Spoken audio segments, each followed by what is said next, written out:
Oui, merci Monsieur le Président. Évidemment, chacun a été saisi d'effroi lorsque nous avons appris les conditions, les diffusions d'informations qui ont amené à l'assassinat de Samuel Paty.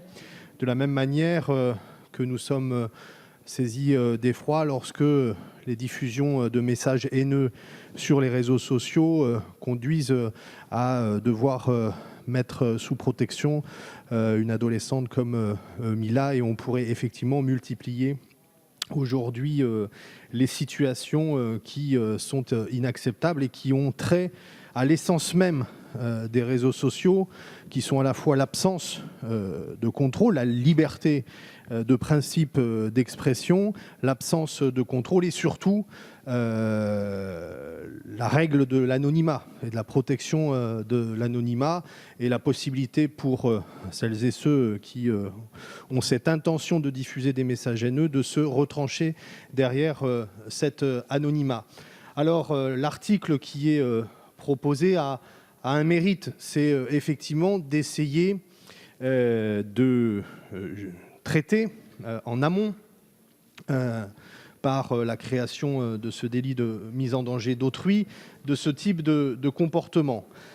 Il est effectivement la suite de ce qui avait été notre débat sur l'article 21 sur la loi de sécurité intérieure, et qui, parce que rattaché à la liberté de la presse, ne correspondait pas à ce qu'il fallait faire pour poursuivre cet objectif.